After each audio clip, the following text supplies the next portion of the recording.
We are live for episode 228 of Trek Live. How we doing?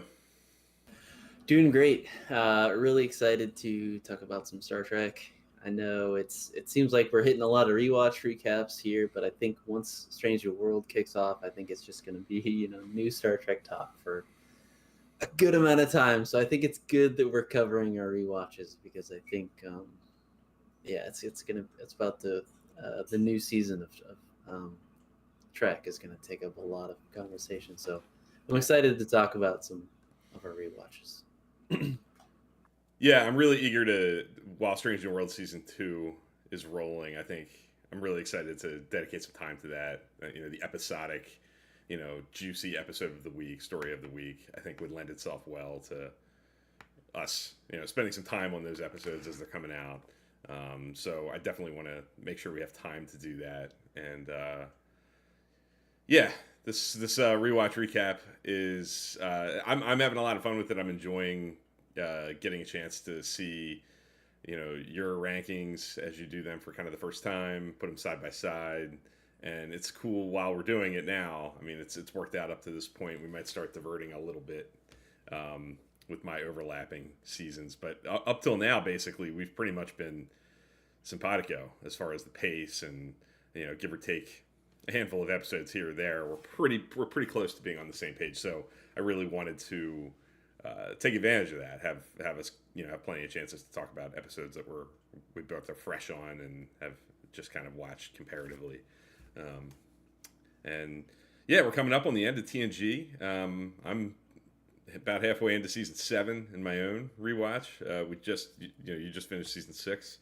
Um, we've talked about this, I think, at every step along the way for the past several seasons. I think it really helped and benefited us to watch the Next Generation and be in like the real headspace of that show while Picard season 3 was coming out, and as we're kind of just to have that those two things kind of happening at the same time, I think was a really helpful thing for both Picard and for the TNG rewatch. Just speaking for myself, I definitely think that's been a really cool experience. So, yeah. Yeah, for me, my rewatch has definitely slowed down a little bit. Had some personal stuff with Mm-hmm. with life and the little one teething. It's kind of difficult for her to put her in front of some Star Trek, I think. Sure. So it's if you're watching this and you're like, man, how do these guys just keep trucking along? It's like sometimes both Bill and I go through slower patches For where sure. kind of slow down a little bit, and I think um, there is some like positives in that. And I 100%. know that you know I think these definitely 5, 6, and 7. I think there are times where you can just keep it rolling and keep it rolling. 3 to 5 episodes a week, or there's other times it just depends on where you're at. It could definitely slow down, and sometimes that's Yeah. good as well. But yeah, definitely slowed down. But finished season 6 this morning, actually. Nice. Just under the wire for rankings. I had one more episode to go, Mm-hmm. which I haven't updated the Discord watch logs, but I will. Um, but yeah, I really enjoyed season 6. I think there's some really good world building stuff. I think there's some just really downright like top shelf Star Trek. Mm-hmm. And then again, with every season, with being 26 episodes, you're gonna have some stinkers. So um, I think it's later on. I think we should cover like which season I think is best. Mm-hmm. Season 5 or season 6. I think it would be a fun kind of conversation to have. But yeah, I really enjoyed season 6 of the Next Generation. Yeah, I would love to do that. I would love to kind of look at. I'm always really fascinated to really dive into comparing 3, 4, 5, and 6 as a sort of like the meat and potatoes of the show, uh, the true middle of it. I think you can't ever speak in absolutes with these things, but I think if you polled the majority of people who are familiar with TNG, the vast majority would point to that middle run of seasons as like the peak of the show, with 1 and 2 and 7 being maybe a slight dip below in terms of like the consistency part of it. So I would love to kind of take a look at 3, 4, 5, and 6. 5 and 6 as sort of like the later half of that. We've definitely looked at 3 and 4 kind of next to each other. Um, yeah, we should definitely do that. But yeah, 6 is really strong. It's totally settled into that groove of like episodes about a given character, bouncing around genres, using the full breadth of you know of the genres that it can use. I mean, there's a western, there's horror, there's psychological thriller, there's romance. I mean, it's got it all. If you want that, I mean, if that's your brand of Star Trek, then you're kind of right in the comfort zone here. I think in this late middle TNG, and yeah, like you said, I think it produced some classics that I think are kind of undisputed. And then naturally, when you do 26 of them and you want to lean into that kind of uh, flexible tones, and there are going to be some misfires, and we'll certainly talk about them too. So I'm going to throw up our rankings onto the screen now. If you're looking at a small screen, if you're looking at it on your phone or on a little TV, it might be kind of hard to make out. But on a big TV or something a little larger, you should be able to get the gist of this. Right off the bat, I always kind of look at, do we have the same number one, and we do here. We've had some seasons where we flip flop a little bit. This one we both picked Tapestry, and I kind of always ask you with number 1 and number 26, like for both of them, specifically for Tapestry here, was that an easy decision? Was it a no doubt about it, or did you think about it? Yeah, it was definitely an easy decision. I think, especially coming off what we just watched again with, the Picard season 3. I think it's just really firmly. I'm not sure if anything will ever kind of take that top spot as far as my season 6 rankings goes. Mm-hmm. But an interesting little tidbit, and maybe you can talk about this, Bill, is like you split Chain of Command and put Frame of Mind in there. Yeah. For me, it's always so tough to kind of separate, even especially with an episode like Chain of Command. I think you can kind of go back and forth. Really, I think part 1 has a great cold open where Picard gets sent off and and there's this new commanding officer on the Enterprise who it's just such a big shakeup. I think that's why I have it above. Sure. But for me, it's so tough when there's a two-parter to kind of separate them. Most of the time, I don't. There are a few. In fact, both of them here, Birthright and you did too, actually, with Birthright. And I think that's an easier one to split because they are kind of very different episodes in terms of.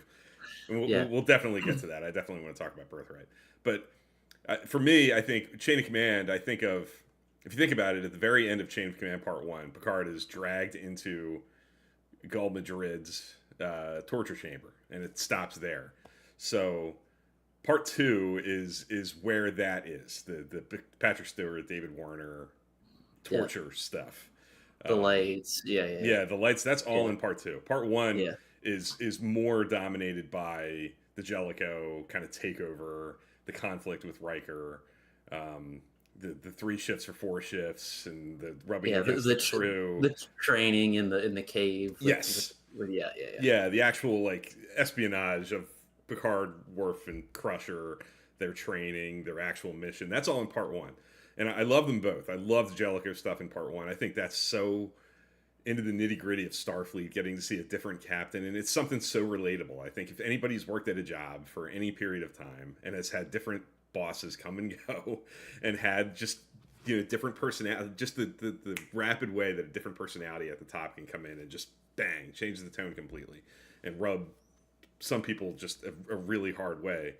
That I love that. Part 2 I think of as the torture stuff, the kind of harrowing 1-2 duet of those two characters, and to me that's I can that's where I can separate them a little bit. I think of Part 2 as maybe a little more elite because of the strength of the writing and the performances of those two characters. The drama, that drama. Yeah. There's the other scene. My favorite scene in the Jellicoe stuff is when Jellicoe has to go basically beg Riker to fly the shuttle, and they get to take shots at each That is other. really good. And Yeah. that's in part two. So most of my favorite stuff is in part two. So that's where I can kind of do it. Birthright's a little easier because Birthright kind of has a first part that has a true kind of, I don't even know what would be the A and B story. They're both kind of, you have the Data Dream stuff and you have the Worf, you know, dealing with the possibility of his father being alive and deciding whether or not to go on that mission. And then part two is completely Worf and no Data, like nothing on the Enterprise, hardly at all until the very end. So there's a very different tone there. So that's an interesting thing to think about. Some people parse both Best of Both Worlds, part one and two. I tend not to. And yeah, it's a sometimes it's easy, sometimes it's not to kind of split them up. But I have frame of mind in between the two parts, which is kind of odd. Yeah, and I think, and this is maybe just a common theme to my rankings. I feel like at least for Birthright and even Time Zero, I feel like the setup or the first half of those two episodes stories, I guess the two-parters, I think are a little bit better, and I guess that reflects in my rankings. Here, I just really, with Birthright, I just love the setup of again building off of what we've seen before. This is taking way back to earlier in the show, and it's just, and I just think the execution at the end just isn't there for me. I think that's maybe why I split them up. So, how many episodes are in between them? A good bit, 5 or 6. So, sure. And yeah, I really love the Klingon stuff. Again, Rightful Heir is definitely up there. I'm trying to see where Rightful. I guess it's at 14, so it's kind of right in the same range as far as the Klingon stuff. But yeah, for those two-parters, if it's not like I don't know, I'd find when it's a really strong two-parter, I find it's really hard to separate them. Yeah, I agree. And like I said, it's kind of a gut check thing for me. It really, sometimes if I initially can't, if I don't try to overthink it. Like if they feel of a piece and I can put them together, I will. And if I can find some air between them and I can move them around a little bit, I'll think about that and go ahead and do it. But I am intrigued. You have Frame of Mind at 2, so I had it at 3 in between the Chain of Command episodes. You have it ahead of Chain of Command, and I know we kind of briefly talked about it when we got to it, and you watched it. I know you're a big fan, but maybe talk a little bit about why it's number 2, like why you have it so high. It's so good. It's and I don't know, and maybe Star Trek just doesn't do this as often, but it seems so. I don't know. For me, maybe it just felt so out of left field because it seems so kind of a sleepy, kind of quote unquote bottle show where everything kind of more or less takes place on the ship. But I think they do such a good job of just flipping back and forth of like, okay, is it Riker crazy? Am I crazy? What is happening here? And so it's like, I think I can't really attest to this at all, but I think it does a good kind of job of me as a person watching it, like, okay, what is reality and what is happening? And I don't know, I find it fun that it's kind of paired with this like this play that I don't know, it's really good. Well, I'm sure it's very meta for like a person who's an actor who, which neither one of us really is at all. But you often hear actors talk about like getting lost in their roles and kind of getting their wires crossed a little bit when they have to play more extreme things. And for Riker to take this kind of role on in the play on the ship and kind of get mixed up in his own is pretty cool. And Jeff in the chat says he hasn't seen it in 5+ years, and I guarantee you, Jeff, if you watch it, the particulars of the mystery, the twists and turns will have you guessing. I've seen it many times over the years, and it always has me like kind of stepping back and being like, wait a minute, like what's going on? It's really good at keeping the audience on its toes, even when you've seen it before. Like it's not an easy nut to crack in any way. I also love that plays in general are such a core foundation of Star Trek Yeah. episodes. Like there's TOS, there's Voyager episodes that do, and it's Hmm. so funny to me that like Hmm. so far into the future, we're still even like with the Yeah. technology of.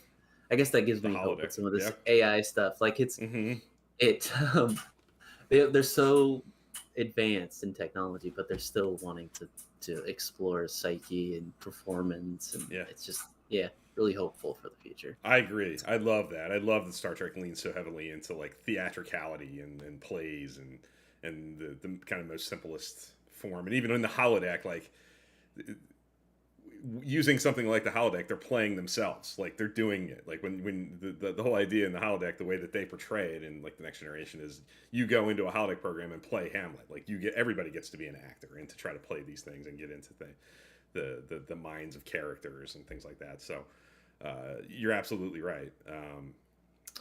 I also think it helps, like in my head canon, it's like, oh, that's helping these people deal with deep space, Yeah, and absolutely. yeah, it fits right in. 100%. I think in the Conscience of the King, all the way back in TOS, they kind of say that. That's one of the reasons Kirk like justifies bringing these actors on the ship and doing it. It's almost like people need this stuff. Like you need to disconnect, and even like the most simple version of it, like a few actors on an artificial stage, like is helpful to these 23rd century deep space explorers. It's pretty cool.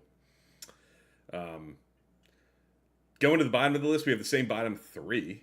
Um, Rascals, Aquiel, Man of the People. Rascals is the controversial one in that bunch, I think. I think Man of the People and Aquiel would probably be at the bottom of just about everybody's version of this. We can certainly talk about, our feelings there, but um, is have you changed on Rascals at all? Like, have you always kind of had it in your mind, like kind of towards the bottom of the barrel? it's Is it? it's kind of always been at the bottom of the barrel for Yeah. me. I think that bottom five, I think. Hmm. um yeah, I just and I'm game for these very interesting and out there kind of sci-fi Silly. setups, Yeah. but this one just feels a little bit too silly for me, and yeah, it's kind of hard for me to get on board. Again, it's like we only have a limited time with these casts. Like Hmm. I'd rather just see it, something like this just as normal humans. But Yeah. yeah, it's for me. It's just I can't get past the silliness of kind of some of the setup here. Yeah. I've always kind of been, it's certainly one of the goofiest, kind of more silly science fiction concepts to have these characters turned into kids. Like you really have to squint and kind of suspend your disbelief for the sci-fi concept of it. Um, but I think there's actually like I think they do some decent, cool things like on the surface of that, like with forcing a character like Ro to like be a kid again when her childhood was on Bajor during the Cardassian occupation. She didn't have like a traditional childhood, and like there were things to mine there. But I think that the Ferengi takeover of the ship. We just were talking in the Discord server, little advertisement for a Discord server. A bunch of people in there are kind of revisiting Strange New World season one. Um, this last few weeks, and the episode "Serene Squall" of Strange New World season one, the space pirate episode.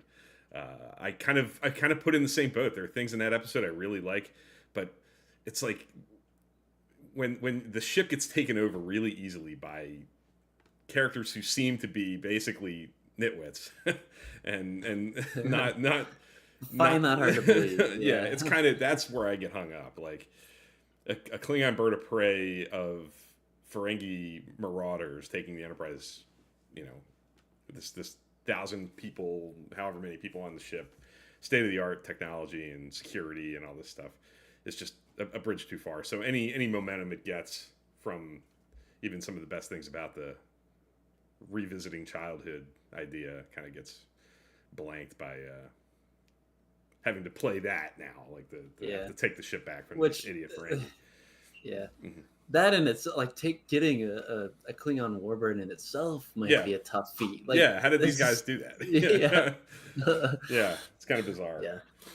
Uh, yeah, Man of the People last episode. I mean, was that an easy with Aquiel? Did you go back and forth on that? That would no, it Mm-hmm. those two are definitely again similar to Tapestry, but kind of the opposite. I don't think those will ever be knocked off. Mm-hmm. That's the worst of this season. Yeah. Um, both are definitely pretty tough episodes to get through, Yeah. and I'm an advocate for people watching Storyteller, so I'm always looking for at least something to kind of to find. They're tough. Man of the People. Somebody, I think it was Caleb in our Discord server, brought up kind of some.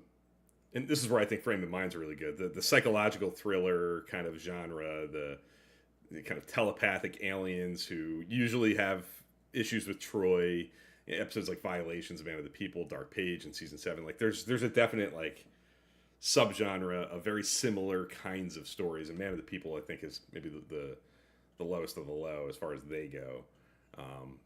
But that's another thing you kind of explore, like that run of episodes that has kind of the same blueprints, the same kind of basic structure of a story. On paper, it checks similar boxes. Yes, yeah. They play out differently, and they're Mm-hmm. the adversary or the antagonist of the story has maybe different motivations. And Dark Page, it kind of leads you to think. I think one of the things that in season 7 Dark Page does decently is I almost think it's like self-consciously, like it makes you think that the aliens on that in that episode are bad when they're really not. Like you've seen this so many times, you're thinking like they're doing something bad to Loaxana, but it's really not that. So I think they kind of turn it on its head there a little bit to its advantage. But I agree. I think they're both easy kind of calls for hard to find much there. I know we've talked about Aquiel. The one little thing I'll give Aquiel, I've mentioned on here before, I think we talked about it the last rewatch a couple years ago, was at least Aquiel does kind of give us like a look at like the really, really lousy Starfleet experience. Like what it must be like to be a... They do that in Lower Decks a little bit too. Lower Decks, yeah.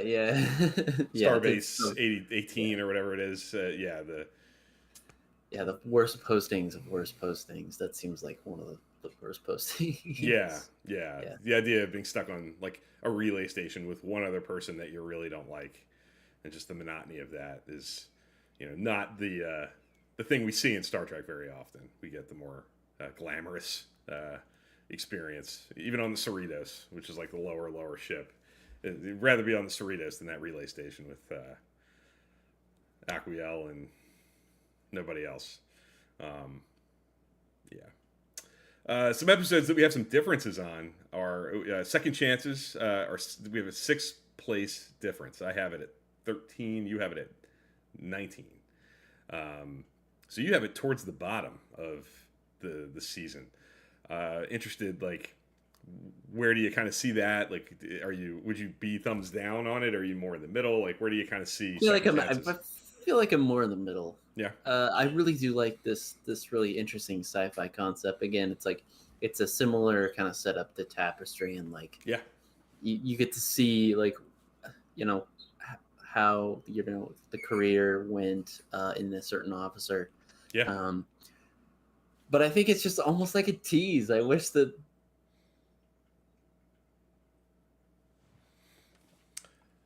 I think Dan fritzed out there, but I totally get what he's saying. We'll wait for him to pop back. I'm sure he'll be back momentarily.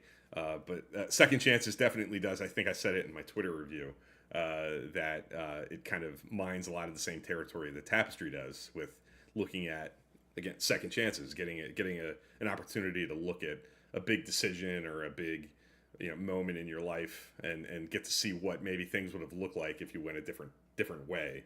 And one of the things that's really core to the premise of The Next Generation, going all the way back to Encounter at Farpoint, is this Riker and Troy relationship, that they were an item, had a romantic relationship before the Enterprise D, Riker made decisions about pursuing, his career and having to kind of let go of that, and now they're back together professionally on the Enterprise D, and kind of having to deal with, some of those hurt feelings and complicated pasts.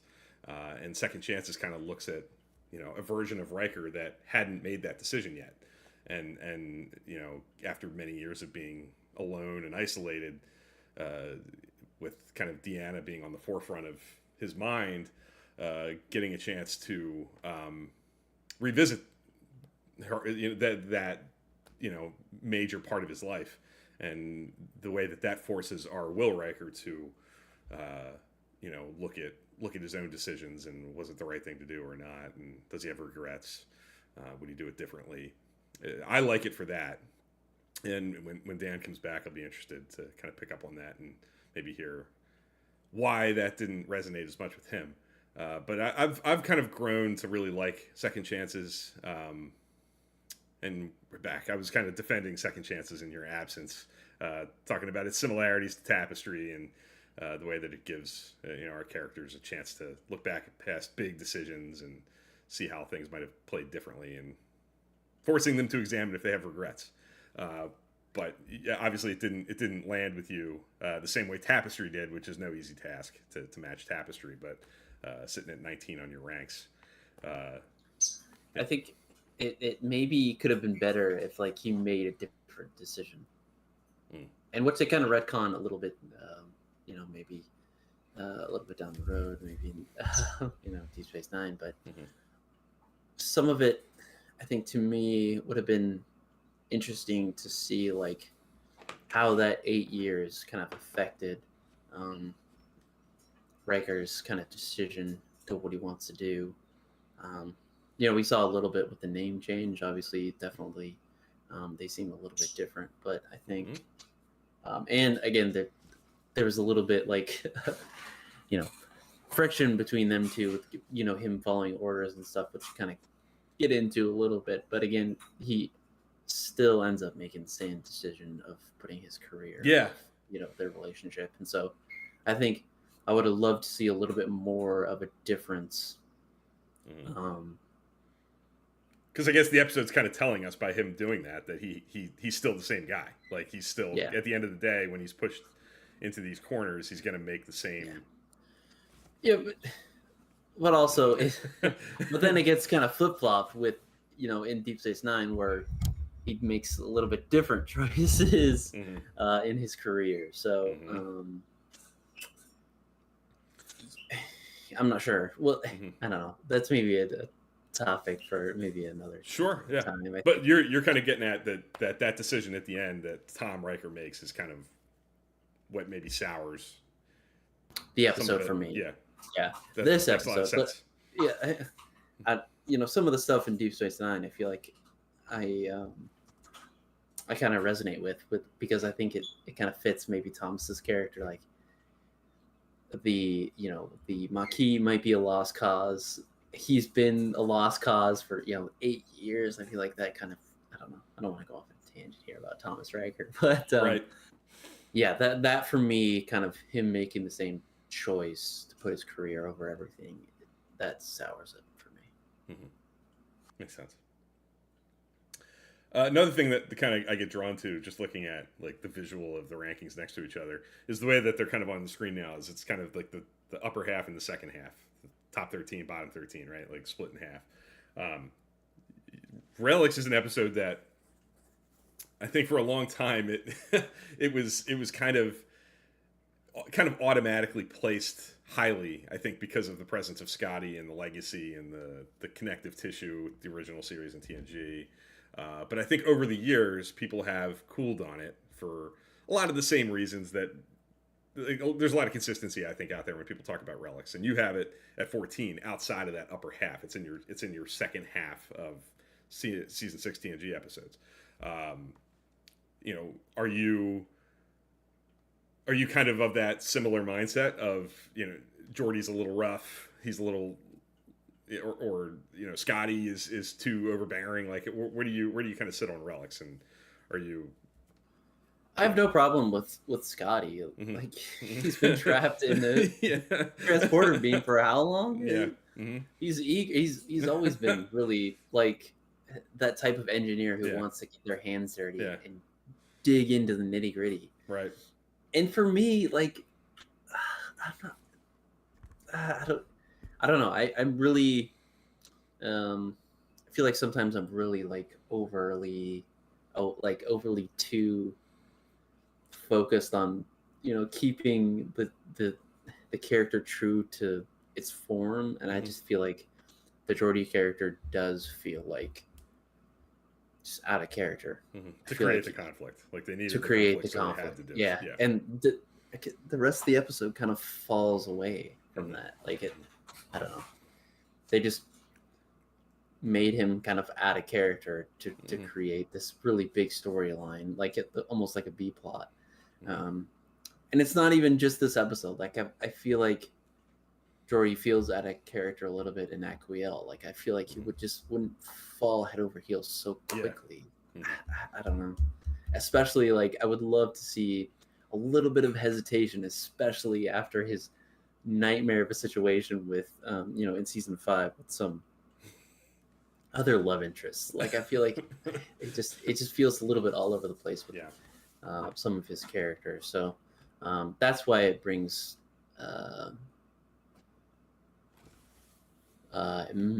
Relics down for me, is that kind of addict character, because it's kind of an interesting, semi-interesting, sci-fi concept kind of set up, um, to get Scotty back on, and then just this mystery that they're trying to solve, and Right.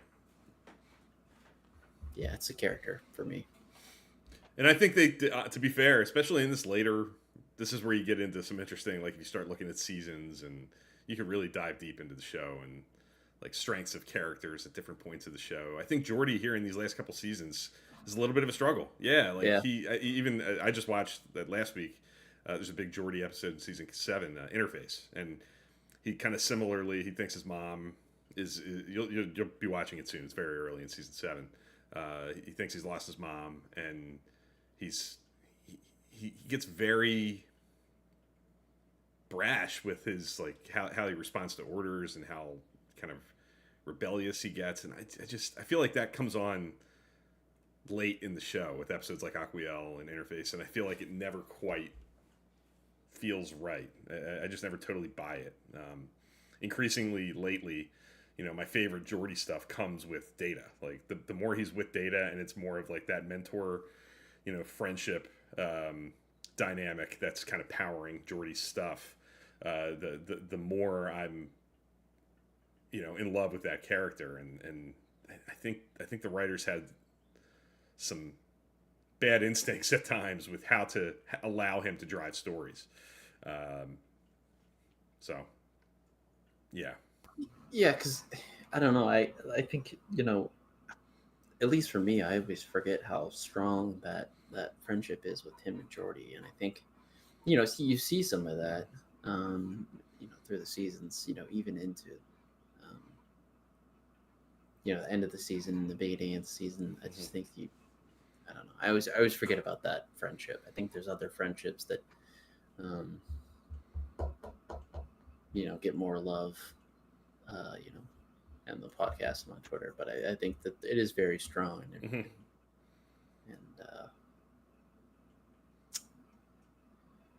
yeah, like even in the Descent, like today, like the Borg ask him, like, would you kill Geordi? And I feel like there's some weight there. Like, oh man, this that that the Data's not right. So, yeah, that's another thing that I didn't really think about this season, but it's definitely there.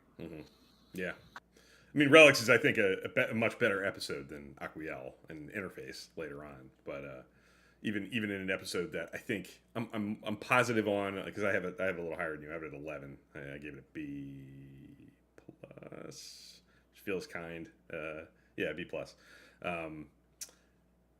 Because I love James Doohan and I love a lot of what he brings to the table. But the Geordi thing is definitely what kind of holds it back. Interesting. What else kind of stands out here? just a lot of similarities. We have that same kind of pool of episodes in that sort of top 10 kind of range. You know, you have Timescape at 7. I have it at 8. I have Starship Mine at 7. You have it at 6. We both have Face of the Enemy really high, 5, 6. I love that episode. I think Face of the Enemy is phenomenal. Yeah. I feel like I've talked about a couple of times, particularly in TNG, the female characters, Crusher and Troy. You know, when they get episodes that don't have to rely on like a love story to center, give them things to do. Ethics for Crusher, Remember Me for Crusher, Face of the Enemy for Troy. It really is refreshing to see, because you think of Deanna's episodes, and sometimes it's like Man of the People and Dark Page and The Price, like stuff like that. And she's good in a lot of those episodes. She holds up her end. I think she does what she's asked to do. But in Face of the Enemy, she really gets to do some different things and stretch, and not just for the actress, but for the character. The character's put in uncomfortable position. Like, she's having to do things that Deanna is not used to having to do. And the way it ties back to unification and Spock and his efforts on Romulus is really great. Great guest stars on the Romulan ship. The actors who are, the admiral and the officer helping Deanna, or that's Scott McDonald, who plays Tosk in Captain Pursuit and Deep Space Nine. It's really great stuff. Yeah. And what would, like, other episodes in that bunch that kind of, and did anything surprise you? Anything kind of stand out from that, like, pool of really good stuff in season 6? Well, I think we kind of already talked about it with the past episode, but the chase really, I think, was probably the one that really really surprised me this season, about being just really, really good, and I feel like I always forget about it. Mm-hmm. And so we obviously had that episode about it, but that definitely again, Timescape is always really good. I don't know, really, really great world building things. Rightful Heir. I really like Rightful Heir. I think that's a really kind of not doesn't get a lot of acclaim. People don't talk about it much. No, and it's not like a classic, but it is a good hour of Star Trek that asks big questions, and it's very, very good, I think. And I know, like, people, like, we've seen Klingon stuff a lot, but I think I feel like Klingon sometimes, and Klingon culture, get kind of written off as this one-dimensional, like, honor type of situation. It's not. It's super complicated. And not everyone agrees. Not everyone agrees. They're not unified at all. They're not this unified savage race. Like, it's so complicated, and it's so asked impossible questions that it's hard to answer, and it's just, I don't know, really good. And a framework where, I know I can't take credit for this, but people point to this episode as like, okay, we could have like a Klingon centered show, where it's like Klingon politics, like in the house dynamic, and people like us would eat it up. I would just eat it up. It'd be really good. I agree. Jeff points out in Relics, doubling back a little bit, the TOS bridge scene with Picard and Scotty. Yeah, stuff like that's why I have it up a little bit. Asking, how do we feel about Jellicoe, right guy at the right time, or over-the-top jerk? What do you think? A little bit of both. Yeah, I agree. I feel like sometimes you gotta have a steady hand, especially when there's a big change like that. I think there's something to be said about, like, coming together as a crew to hate a person and get the job done. I think it's a little bit of both. I think that's the beauty of the Jellicoe character. I know some people on Twitter also want to see like a whole season of that. I think that would be fun as well. But the hour we get is really good as well. Yeah, I think the reason Jellicoe works as well as he does is it's like the age-old, like, you hear actors talk about, like, if they're playing a bad guy or an antagonist or whatever, it's really important not to play them as a bad person. And I think the way that Ronnie Cox plays Jellicoe is he's a good captain who thinks he's doing the right thing and has complete, conviction in that he's he's doing his best, and he's rubbing against a crew that's not used to him, and he's a little abrasive, but it's a crisis situation. He knows what he has to do. He knows what he's there for. I think he's really good in the scenes in the observation lounge with the Cardassians. Like, he has the tact. I believe and the temperament. The temperament. Yeah, Yeah. like, this is a guy who's experienced dealing with Cardassians and knows what he's doing and knows, what to do to avoid getting walked all over. It's a different approach than like we see Cisco take with Dukat, but it's a valid one. It feels like you have to push back, and you have to be tough and really aggressive and not lose the high ground with the Cardassians. Meet them at the Yes. at the table. You can't kind of dance around it. You can't. You gotta go in guns a blazing sometimes to avoid from getting taken advantage of. And I buy all that. I just believe that he's a capable captain and would run a good ship, but he's not, he's thrown into a situation on a ship that's well run and has a tone of its own, and he doesn't have the time to like which is true. Yeah. This isn't the beginning of a 5-year mission where he's bringing a new crew together and he's kind of in charge. He's gotten a chance to like shape the crew in his own image, sort of thing.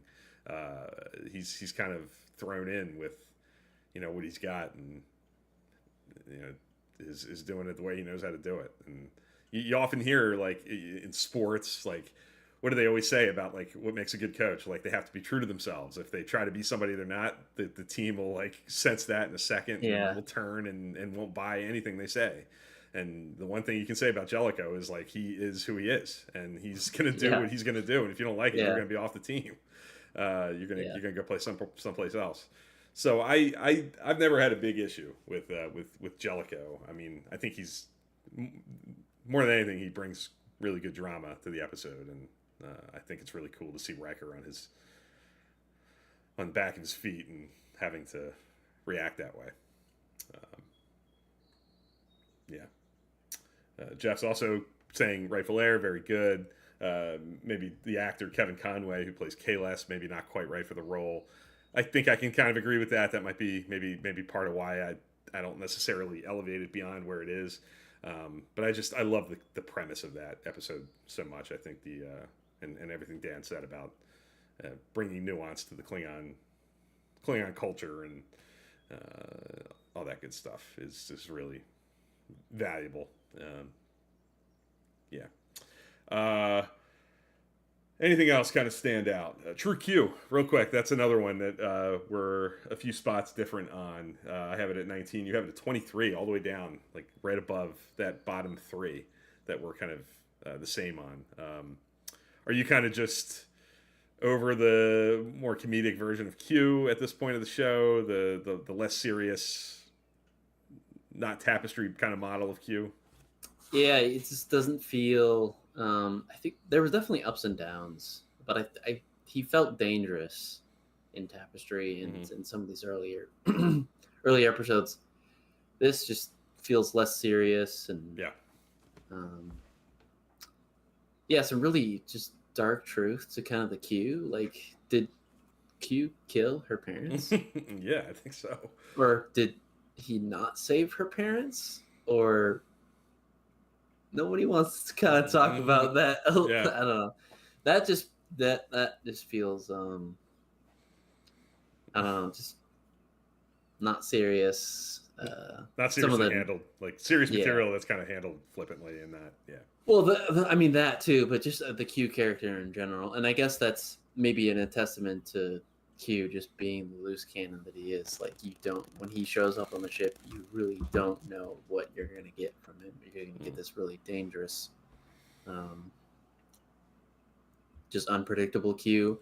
I do like some of the Crusher stuff. Yeah, me too. I really like her stepping in as a parent, saying, "Hey, you should just, doing her parent stuff." I really like taking advantage of that. I think that's maybe a missed opportunity that we could have done a little bit more often here. But no, I really do like that about it.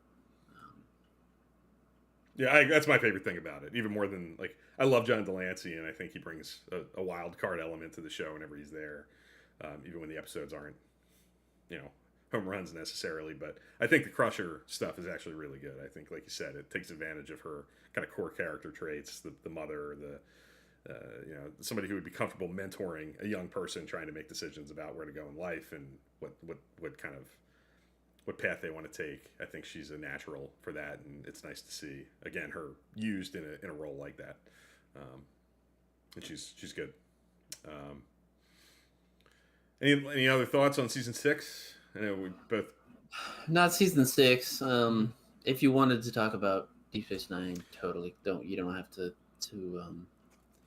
just because I'm not doing the rankings here. You could definitely talk about it. I know it's been a little while since I've seen this early. Maybe a few years, but yeah. Yeah, it's been a little bit. I did put together my ranks, and I'll throw them up now. Just real quick, I'm not going to spend a whole lot of time on this, but I'm sure I'll be talking about Deep Space Nine in episodes moving forward for sure. Season 1 of DS9 is a bit of a mixed bag for me. I think when it's really good, it's really good. I think it hits some it hits some real highs late. It feels like a 180. We just went to I feel like there was so many such a solid A-B range. Yeah. And now it's just interesting to see that. Well, one of the things I started doing on Twitter this time around was I'm doing polls for the episodes that aired the same week. And in this range, like this, while DS9 season 1 was airing, TNG wins pretty much all the time. It's understandable. Like you get polls like I think Captive Pursuit was against Q-list or something, so you get like that was a rare one where the Captain Pursuit won its poll against Aquiel. I think it was against Aquiel. Okay. So every once in a while you get something like that, but usually it's like Tapestry against The Passenger or something like that. And TNG just is understandably in a much stronger position. It's in season 6. It's chugging along. Deep Space Nine's trying to find its footing. But I really do enjoy it. It's always exciting to start a new show. You know this. We've talked about this a lot when you're starting something new. There's a definite kind of jolt of energy, even when the show's not in its final form and maybe not firing on all cylinders yet. There's a refreshing element to seeing these new characters again, or new as far as this go around at least, and seeing these earlier iterations of them too. Like it's not polished. It's not polished yet. So there's some different flavors that we get. Yeah. Duet. I mean, when I put these two seasons together, season 6 of TNG and season 1 of Deep Space Nine airing together in the same year, to me, the best episode in those two pools of episodes is Duet. So as different as I would maybe place these two seasons against each other, season 6 and season 1, season 6 TNG is obviously the far superior season. I think the best hour of Star Trek from that pool of 40-some episodes is Duet. I think Tapestry's right there, but Duet over Tapestry. Okay. I think Duet's like an all-timer. Duet's like in the upper shelf for me, in the high end. I love Emissary. I think it's a really great premiere. I think it's still my favorite pilot, favorite first episode of any Star Trek show. I think the way that it introduces Sisko and has its eyes like dead set on him and establishing him as a single father, as a widower, dealing with the loss of his wife and trying to figure out where he wants to be in life. The way that it just completely focuses in on that, while still also introducing all these other characters and kind of building the world up, is really a real achievement. Captive Pursuit, I think, is phenomenal. Star Trek 2, I think that's a really, really strong episode. I think Tosk is a great character, really cool concept. I think the thing that really gets me with that is I think they really capture Tosk is the first alien that we meet coming out of the wormhole. Like he's the first alien from the Gamma Quadrant that we see.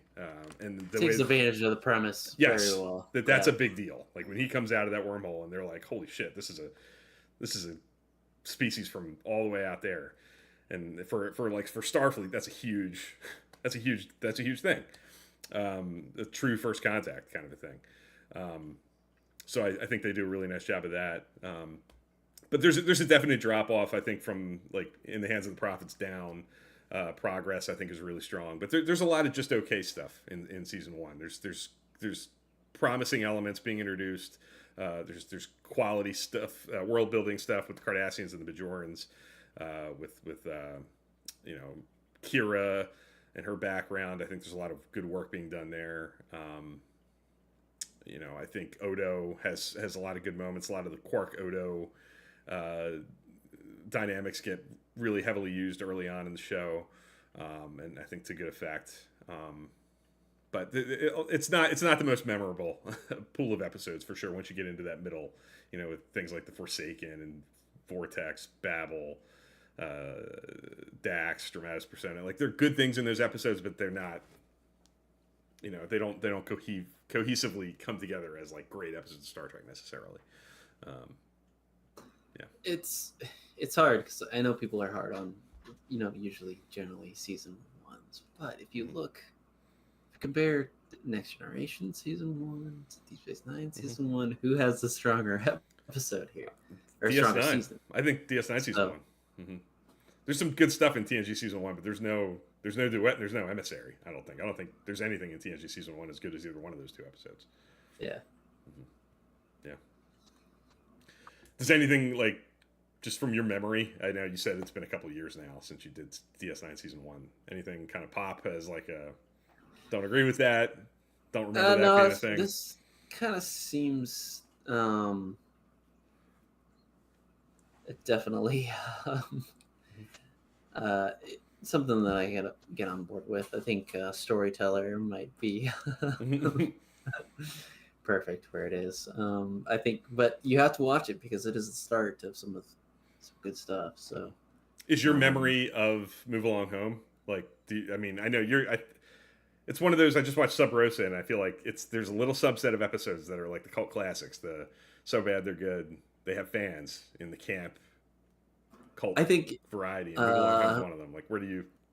I think that just feels like a really 1992, 1993 episode of television. Yeah. I think some of these Star Trek is unique in that it feels really timeless and really you know, you could watch it anytime. But I think some of the nostalgia probably gets just pulled from just being that. Yeah, I agree. And maybe that's why it's kind of a cult classic, similar to, you know, Spock's Brain, like Bill mentioned. So, yeah. Do you remember? I'm a little older than you, but do you remember like the game shows that used to be on like Nickelodeon? Like there was one called I can't remember what it was called. It was like a temple thing where kids would run around and they had to like work through there was like trivia and there was like an obstacle course that was like an old Mayan temple kind of thing. And Move Along Home reminds me of it. I don't know why. Like the set design of the game when they're inside of it, just like you said, like 90s TV, like mid 90s, early to mid 1990s. It's just impossible to separate from that episode. Yeah.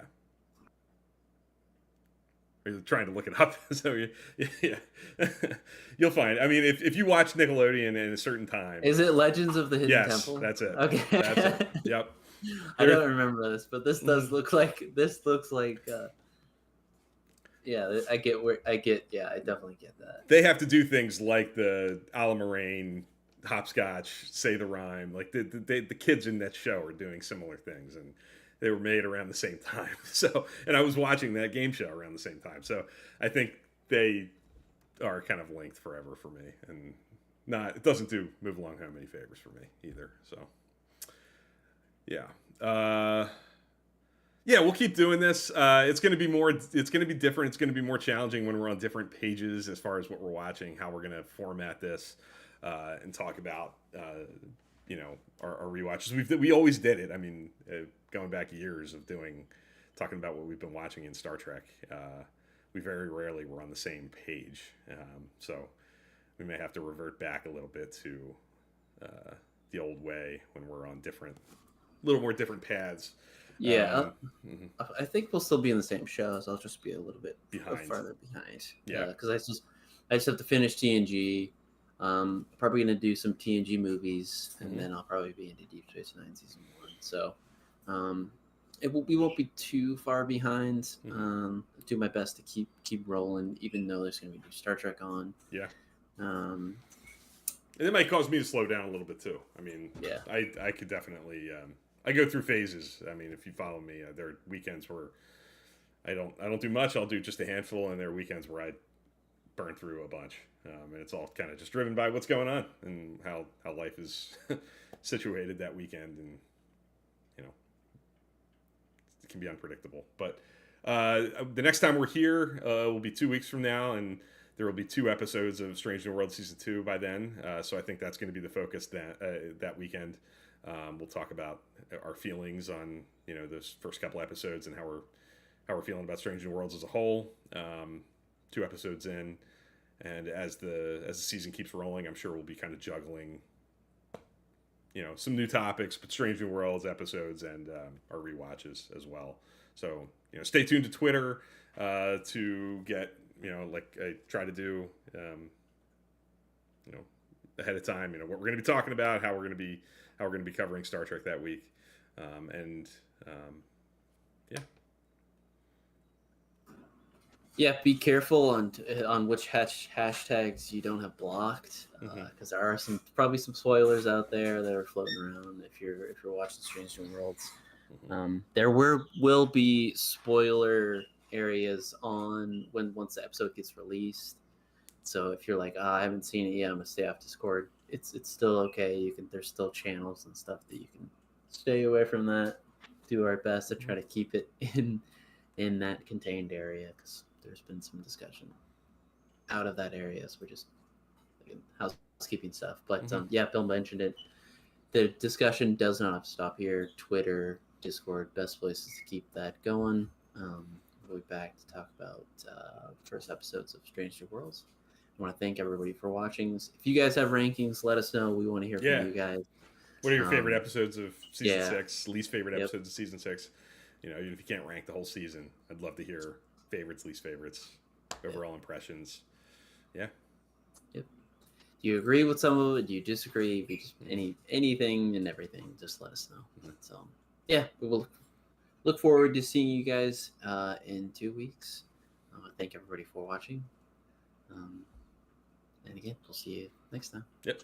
Take care, everybody.